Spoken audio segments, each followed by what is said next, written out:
السلام علیکم ناظرین، میں ہوں ساجد ہاشمی۔ آج بہت ہی ایک عرصے کے بعد میں سوشل میڈیا پہ دوبارہ سے حاضر ہوا ہوں، اور اس دفعہ پہلے کی طرح آپ کو پتہ ہے کہ میری ہر ویڈیو میں ایک ڈیفرنٹ آئیڈیا ہوتا ہے، ایک ڈیفرنٹ میسیج ہوتا ہے۔ اب جو میں ایک کہانی لے کے حاضر ہوا ہوں، یہ بہت ہی تحقیق کر کے یہ کہانی، مطلب سمجھ لیں کہ میری 10 دنوں کی تحقیق ہے اس کہانی پہ۔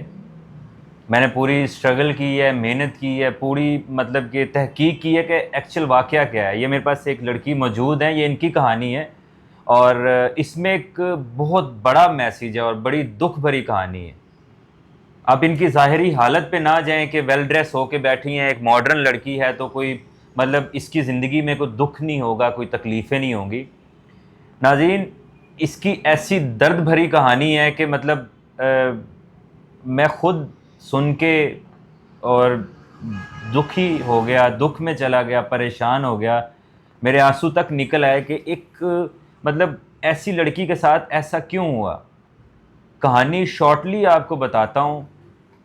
کہانی کچھ اس طرح سے ہے کہ ایک لڑکا جو کہ آؤٹ آف کنٹری میں جاب کے لیے گیا، اور وہاں پہ اس نے جاتے ہی شادی کر لی۔ شادی جب کر لی، اس نے ماں باپ سے وہ چیز ہائیڈ رکھی، ماں باپ کو نہیں بتایا اس نے۔ یہ کہانی یہاں سے شروع ہوتی ہے۔ وہ لڑکا اپنے گاؤں واپس آتا ہے، اپنے شہر واپس آتا ہے، اور وہاں پہ اس کے گھر والے اس کی دوبارہ سے شادی اس کی کزن کے ساتھ کر دیتے ہیں۔ جب اس کی کزن کے ساتھ شادی ہوتی ہے، وہ مثلاً گھر والوں کو منع کرنے کی بہت کوشش کرتا ہے کہ میری شادی نہ کریں، مطلب 100 بہانے کرتا ہے۔ وہ اس شادی کو جو آؤٹ آف کنٹری میں اس نے کی ہوتی ہے وہ سامنے نہیں رکھتا، نہیں بتاتا۔ گھر والے اس کی مطلب زبردستی کہہ لیں یا جیسے بھی کہہ لیں، اس کی شادی اس کی کزن کے ساتھ کروا دیتے ہیں۔ ان دونوں کی شادی کے بعد ان کی ایک اولاد ہوتی ہے، جو مطلب بیٹی کی صورت میں اللہ تعالیٰ انہیں ایک بیٹی سے نوازتا ہے۔ وہ بیٹی جب اس دنیا میں آتی ہے، ان کا رشتہ 3 سال تک رہتا ہے۔ وہ جو لڑکا ہے وہ واپس چلا جاتا ہے آؤٹ آف کنٹری اپنی پہلی مسز کے پاس، جو اس کی بیوی ہوتی ہے، جس کی بیٹی ہوتی ہے، وہ پاکستان میں ہی ہوتی ہے، اپنے سسرال میں ہی ہوتی ہے۔ مطلب سلسلہ چلتا رہتا ہے۔ وہ بچی 2 سال کی ہوتی ہے، پھر 3 سال کی ہوتی ہے۔ بالآخر جب اسے ضد کرتے ہیں کہ بھئی 3 سال ہو گئے تم واپس اپنے کنٹری میں نہیں آ رہے، تو وہ بتا دیتا ہے کہ جی میں نے تو کی ہوئی ہے شادی یہاں پہ، تو میں نے واپس نہیں آنا، اور اگر یہ عورت میرے ساتھ رہنا چاہتی ہے تو ویل اینڈ گڈ ہے، نہیں رہنا چاہتی تو یہ مجھ سے خلا لے لے، طلاق لے لے۔ وہ لڑکی، وہ بھی اس وقت جوانی کے زور پہ تھی، اسے تھا کہ میں جوان ہوں، مجھے تو رشتے اور مل جائیں گے۔ اس نے بھی بیٹی کا نہیں سوچا، اس باپ نے بھی، اس بدبخت باپ نے بھی بیٹی کا نہیں سوچا۔ باپ باہر رہا، اس عورت نے یہاں پہ شادی کر لی، الگ ہوگی۔ وہ بچی ناظرین، مطلب واقعہ یہ بڑا غور سے سننے والا ہے، 1 سیکنڈ بھی آپ مس کریں گے تو آپ کو واقعے کی سمجھ نہیں آئے گی۔ وہ لڑکی جو تھی، اس نے بھی کہیں اور شادی کر لی۔ وہ جو 3 سال کی بچی تھی ان دونوں کی، اسے انہوں نے چھوڑ دیا پھپھو کے اور چاچو کے رحم و کرم پہ۔ اب پھپھو کی آلریڈی ایک بیٹی تھی، پھپھو کی بھی ڈائیورس ہوئی تھی۔ اس 3 سال کی بچی کو انہوں نے بڑی بے دردی سے پالا ہے۔ وہ اپنے بھائی سے، وہ عورت اپنے بھائی سے بچی کا خرچہ لیتی رہی ہے، کسی اسکول میں ایڈمیشن کروانا ہے، اس کے کھانے پینے کا سارا کچھ وہ کرتی رہی ہے، لیکن اس نے اس کے برعکس سارا کیا ہے۔ مطلب یہاں پہ جو تھا پاکستان میں، اس کے برعکس تھا سب کچھ۔ اس کو مار پیٹ، جو بھی ہاتھ میں چیز آ رہی ہے اس بچی کو وہ مار رہے ہیں، نہ جوتا دیکھ رہے ہیں، نہ وہ دیکھ رہے ہیں کہ ہمارے ہاتھ میں گلاس ہے کیا نہیں ہے۔ اس بچی کو مارتے پیٹتے انہوں نے 21 سال، ایون کہ 22 سال تک اسے پہنچایا، مار پیٹ کے۔ اس کا جب پڑھتی رہی، خیر آہستہ آہستہ میٹرک اس نے کیا، اور اسے یہاں تک پہنچایا۔ جب وہ 22 سال کی ہوگی، اس کا کالج بھی چھڑوا دیا سب کچھ، اور اسے مطلب مینٹلی کنڈیشن بڑی عجیب ہوگی۔ ایک بچی جو ہے ماں باپ سے دور ہے، اور وہ بچپن سے ہی مار کھا رہی ہے، وہ لوگوں کی وہ مطلب جھڑکیاں سہ رہی ہے، ڈانٹیں کھا رہی ہے، تو اس بچی کا کیا مائنڈ ہوگا، وہ کس طرح سے پلی ہوگی۔ یہی وہ بچی ہیں جو آج 21-22 سال کی ایج میں انہوں نے سوشل میڈیا سے میرے ساتھ رابطہ کیا ہے۔ اور انہوں نے میرے پاس آئی ہیں. اس پھپھو کے وہ جو چڑیل قسم کی عورت ہے اس کے یہ چنگل سے نکل کے یہاں تک پہنچی ہیں. ان سے ہم بات چیت کریں گے. کہانی سنانے کا مقصد یہ تھا کہ بعض دفعہ انٹرویو کے دوران عوام کو وہ باتیں سمجھ نہیں آتی. اب آپ کو ہر چیز سمجھ آ گئی ہے. انٹرویو تھوڑا لمبا ہوگا, اس کو لازمی آپ نے دیکھنا ہے. اس بچی سے ہم بات چیت کرتے ہیں. یہ مطلب پھپھو کے چنگل سے تنگ آ کے نکلی ہے, اور اس کے باپ کو بھی اس کی کوئی پرواہ نہیں ہے, اس کی ماں کو بھی اس کی کوئی پرواہ نہیں ہے اس کے علاج کے لیے, حالانکہ وہ پیسے بھیجتے ہیں. اس بچی کو 1 ٹکا بھی نہیں ملتا. اور مطلب اس دور میں بھی اس بچی کے ساتھ یہ ظلم ہو رہا ہے. نہ باپ کو پرواہ ہے نہ ماں کو پرواہ ہے. آئیے ان سے بات کرتے ہیں. جی السلام علیکم. وعلیکم السلام. کیا نام ہے آپ کا؟ نبیہہ. نبیہہ. نبیہہ آپ میری بات آپ مجھے یہ بتائیں کہ آپ کی ایج ابھی کتنی ہو گئی ہے؟ میں 22 سال کی ہوں. 22 سال کی ہوگی. ایجوکیشن کتنی ہے آپ کی؟ میں نے میٹرک کی ہے. میٹرک آپ نے کیا ہوا ہے. آپ کی یہ کہانی جو آپ نے مجھے بتائی ہے, میں نے پھر آپ کے محلے کا بھی سروے کیا ہے, آپ کی گلی کا بھی سروے سارا کیا ہے, میں نے ان لوگوں سے بھی پوچھا ہے کہ کیا واقعی ایسا ہے. دیکھیں ناظرین, ہمیں جو بھی بندہ رابطہ کرتا ہے ہم باقاعدہ اس کی تحقیق کرتے ہیں. ایسے سوشل میڈیا پہ ایک وہ فیک نیوز نہیں پھیلا دیتے کہ یہ ہو رہا ہے وہ ہو رہا ہے فلاں ہو رہا ہے, ہوتا کچھ بھی نہیں ہے. اچھا مجھے نبیہہ یہ بتاؤ کہ آپ نے جب مجھ سے رابطہ کیا تو آپ نے کس امید پہ کیا, کیا سوچ کے کیا؟ آپ کو لگتا تھا کہ آپ کو میں سہارا دوں گا یا میں آپ کو سپورٹ کروں گا؟ جی میں بہت زیادہ امید لے کے آئی ہوں, اور میں نے آپ کی بہت ساری ویڈیوز جو ہیں وہ دیکھی تھی سوشل میڈیا پہ کہ آپ کافی عورتوں کی ہیلپ کرتے ہیں, اور میں نے ہیلپ کے حوالے سے کافی ویڈیوز دیکھی. مجھے پوری امید ہے کہ آپ مجھے سہارا دیں گے. دیکھو بیٹا, ہم نے ایک ادارہ بنایا ہوا ہے. مطلب ہم ایسے, میں بیسیکلی ایک میڈیا پرسن ہوں, میں مطلب شوبز سے بھی ریلیٹڈ ہوں. تو ہماری زندگی میں ہم اگر ایک ویڈیو بھی لگاتے ہیں تو کسی کی ہیلپ ہو جائے یا کسی کو کوئی اچھا مستقبل مل جائے, کچھ بھلا ہو جائے, تو وہ ہمیں کرنا چاہیے. اسی لحاظ سے میں ویڈیو لگاتا ہوں کہ چلو کسی کو بہتر, کسی کے ساتھ کچھ اچھا ہو جائے. اب جیسا کہ آپ وہاں سے آ گئی ہیں, اس ایک عذاب سے, ایک دوزخ سے نکل آئی ہیں آپ, اور انشاءاللہ میں کوشش کروں گا کہ آپ کو یہاں پہ ایسا ماحول دیا جائے, آپ میری بہنوں کی طرح آپ کو ایسا ماحول دیا جائے کہ آپ نے جو تکلیفیں دیکھی ہیں ان کا ہم ازالہ کر سکیں. اللہ کی بارگاہ میں اللہ ہم سے راضی ہو جائے, آپ کے سر پہ ہم ہاتھ رکھ سکیں. مجھے یہ بتائیں کہ آپ نے کن کن تکالیف کا وہاں پہ سامنا کیا, کیا ہوتا رہا ہے آپ کے ساتھ؟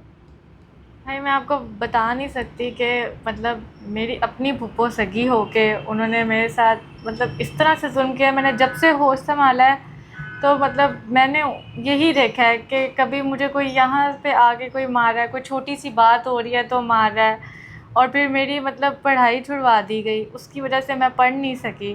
مطلب اور آپ نے انہیں نہیں کہا کہ میں آپ کی بھتیجی ہوں یا آپ کی بیٹی ہوں تو آپ میرے ساتھ کیوں ظلم کر رہی ہیں؟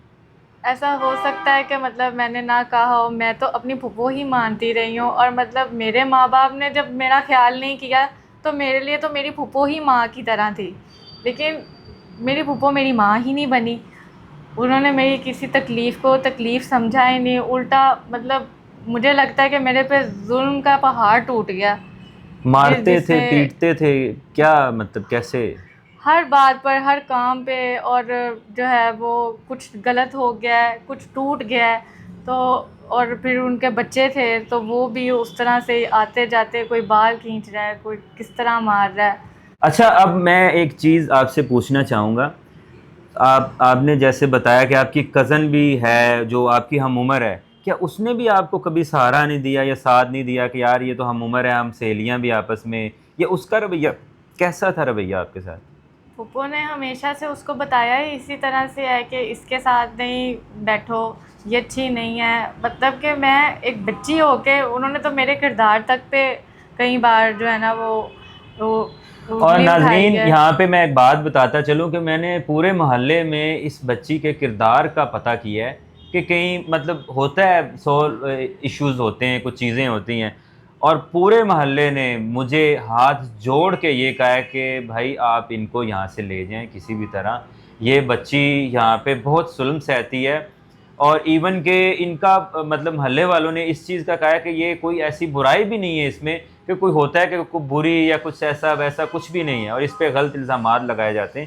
مجھے ایک چیز آپ بتا دیں کہ آپ نے تعلیم میٹرک بتایا، میٹرک تک حاصل کی ہے، جی آگے انہوں نے چھڑوا دیا. جی آپ کے امی ابو سے آپ کی بات ہوتی تھی؟ ہوتی تھی. تو آپ وہ چیزیں، وہ تکلیفیں ماں باپ کو نہیں بتاتے تھے؟ کئی بار بتائی، پر میرے ماں باپ نے کبھی بھی، انہوں نے کہا کہ مطلب تم رہو پھپھو کے ساتھ ہی اور مطلب وہ گزارو اپنی اپنی زندگی. لائف میں خوش تھے، وہ خوش کہتے تھے ہیں، کہ ہماری لائف نہ ڈسٹرب ہو. نہیں ہو. ناظرین انہوں نے خیال ہی نہیں کیا، مجھے وہ اس طرح ہی چھوڑ کے چلے گئے اپنے پھپھو کے پاس. ناظرین صد افسوس کی بات ہے کہ مثلاً کہ بیٹی خدا کی رحمت ہوتی ہے، اور میں سمجھتا ہوں کہ بیٹی ایک خدا کا ایسا تحفہ ہے کہ جس کے بعد کم از کم باپ کو خدا سے کوئی اور کسی چیز کی حسرت ہی نہیں ہونی چاہیے. جس انسان کی بیٹی ہے اس کی زندگی میں سمجھتا ہوں کہ خدا کا خاص کرم ہے، اور اس کو کسی بھی چیز کی کمی نہیں ہوتی. وہ ایک خدا نے اسے بہت بڑی رحمت سے نواز دیا ہوتا ہے. اور ایک یہ بیٹی ہیں کہ جن کو مثلاً کہ ان کے باپ کو کوئی پرواہ ہی نہیں ہے، وہ انہیں بالکل ایسے ہی کہ بس ٹھیک ہے یہ ہے تو اسے سنبھال رہی ہے، آہستہ آہستہ پل جائے گی، بڑی ہو جائے گی، آگے شادی ہو جائے گی، کدھر جائے گی کدھر نہیں جائے گی. کیا خیر یہ ایک بات کی بات ہے. میں ایک چیز آپ سے چھوٹی سی پوچھنا چاہتا ہوں. ابھی آپ جیسے میرے دائرے میں آ گئی ہیں، اگر میں آپ کو کہیں کالج میں ایڈمیشن دلواتا ہوں تو آپ پڑھنا چاہیں گی آگے؟ میرا بہت دل ہے کہ میں آگے پڑھوں، اور مطلب میں تب بھی اپنے پھپھو کو بہت دفعہ کہا کہ مطلب میرا اتنا دل کرتا ہے، میرے اتنے اچھے میٹرک میں میرے نمبر آئے پڑھ تھے. کے کیا بننا چاہتی ہیں؟ کیا ایک بندے کا مائنڈ ہوتا ہے میں ڈاکٹر بنوں گی، میں فلاں بنوں گی، میں یہ میں وہ انجینئر، کچھ بھی؟ آپ کیا بننا چاہتی ہیں؟ سب سے پہلے تو یہ کہ میں پڑھ لکھ کے ایک بہتر انسان بننا چاہتی ہوں. میں نہیں چاہتی کہ جس طرح لوگ اپنی بچیوں کے ساتھ کرتے ہیں، ٹھیک ہے، پیدا کر لیتے ہیں اور اس کے بعد چھوڑ دیتے ہیں، جس طرح کہ میرے ماں باپ نے کیا میرے ساتھ. تو میں یہ چاہتی ہوں کہ میں ایک بہترین انسان بنوں. اور دوسرا یہ کہ میرے جیسی کئی ہزاروں لاکھوں بچیاں ہیں جو اس بالکل. مشکل سے گزر رہی ہیں، تو میں ان کا سہارا بن سکوں. کوئی یہ ایسا میں ادارہ جانتی یا ہوں. کچھ ایسا جی بنائیں، سپورٹ کرنا چاہ رہی جی، انہیں؟ کیونکہ ٹھیک ہے. یہ میں جانتی ہوں کہ میں کیسے گزری ہوں اس سب جتنا بھی ٹائم پیریڈ تھا اس سے. دیکھو ایک تو میرا تم سے وعدہ ہے کہ اب جب کہ میرے پاس آپ آ گئی ہو، آپ کو ایک تو میں کالج میں ایڈمیشن کرواتا ہوں، اچھے سے اچھے کالج میں، اور یہ سارا کچھ نہ مطلب اللہ کے کرم سے ہی ہونا ہے، میں کچھ بھی نہیں ہوں. اور کوشش کرتا ہوں کہ دیکھیں آپ نے جو تکلیفیں پہلی لائف میں دیکھی ہیں وہ اب آپ کو نہ دیکھنی پڑیں. آپ کو ایک اچھا اور ایک اچھا انوائرمنٹ دیتا ہوں تاکہ آپ اچھے سے اچھا جی سکیں، خوش رہ سکیں، اچھے سے اچھی کوئی جاب کر سکیں. دوسرا یہ کہ ناظرین یہ آپ نے ان کی کہانی سنی، یہ ہمارے پاس اس ٹائم موجود ہیں. ان کے ساتھ جو بھی ہوا جیسا بھی ہوا وہ آپ کے سامنے ہی ہے. اچھا مجھے ایک اور چیز بتائیں، اگر کوئی بندہ ہمیں کال کرتا ہے یا ہمیں میسیج کرتا ہے، ہمیں کہتا ہے کہ میں انہیں سپورٹ کرنا چاہتا ہوں، ان کا سہارا بننا چاہتا ہوں، تو کیا آپ اس کو وہ سپورٹ کرنے کی اجازت دیں گی؟ ہاں جی، اگر کوئی مجھے اللہ کا اچھا بندہ کوئی سپورٹ کرنا چاہتا ہے تو وہ کر دے، یہ اس کی نیکی ہوگی میرے لیے. اچھا جیسا کہ مثلا ایک اور چیز میں ایڈ کرتا چلوں، ہم لوگ ویڈیوز اکثر بناتے ہیں تو کئی لوگ اچھے جو نیک انسان ہیں، کئیوں کی میں نے مطلب رشتے بھی کروائے ہیں. کوئی اگر ایسا پرپوزل بھیج دیتا ہے، وہ کہتا ہے کہ میں آپ کا سہارا بنتا ہوں، سنت طریقے سے آپ کے ساتھ نکاح کرتا ہوں، تو آپ کر لیں گی؟ جی میں کر لوں گی، کیوں نہیں. کس طرح کا انسان ہونا چاہیے؟ کیسا آپ کو لائف پارٹنر چاہیے؟ میرا زندگی سے بھروسہ اٹھ گیا ہے، مجھے ایک بھروسے مند، ایک سچا انسان چاہیے جو مجھے سہارا دے سکے. ٹھیک ہے. اور اگر کوئی اوورسیز پاکستانی ہوتا ہے، وہ کہتا ہے کہ یار آپ نے جتنے دکھ دیکھے ہیں وہ چلو گزر گئے، اب آپ کی باقی لائف میں ایسے دکھ نہیں آئیں گے، تکلیفیں نہیں آئیں گی، تو وہ اگر آپ کو سپورٹ کرتا ہے تو آپ اس کا پرپوزل قبول کر لیں گی؟ جی کر لوں گی. اور اگر وہ کہتا ہے کہ میں آپ کو آؤٹ آف کنٹری یا یو کے، کینیڈا یا وٹ ایور کوئی بھی کنٹری میں بلانا چاہتا ہے، آپ چلی جائیں گی؟ ہاں ہاں بالکل. ٹھیک ہے. ناظرین اسکرین پہ اپنا نمبر میں لگا رہا ہوں، آپ اس نمبر پہ رابطہ کر سکتے ہیں. ان کو کوئی سپورٹ کرنا چاہتا ہے تب بھی وہ میرے نمبر پہ رابطہ کرے، میرا نمبر ہوگا، ان کا نمبر نہیں ہے. اور اگر انہیں کوئی سنت طریقے سے نکاح کا پرپوزل پیش کرنا چاہتا ہے یا مطلب ان سے شادی کرنا چاہتا ہے تو وہ بھی ہم سے رابطہ کر سکتے ہیں۔ آخر میں ایک ان کی کہانی آپ نے سن لی، آخر میں ایک چھوٹا سا میسیج دوں گا، دیکھیں بیٹیاں خدا کی نعمت ہوتی ہیں، اور دوسرا یہ چیز ہے کہ ان کی جیسے کہانی آپ نے سنی، ایسے کئی ہماری بہن بیٹیاں جو ہیں جو مطلب والدین کی وہ غلط کیے ہوئے فیصلوں پہ وہ چکی میں پس رہی ہیں، وہ مشکل میں زندگی گزار رہی ہیں، تو خدا را کچھ اس کے بارے میں آپ لوگ غور کریں، بیٹیوں کو ناراض نہ کیا کریں، بیٹیوں کا دل نہ دکھایا کریں۔ ملیں گے اگلی ویڈیو میں، تب تک کے لیے اللہ حافظ۔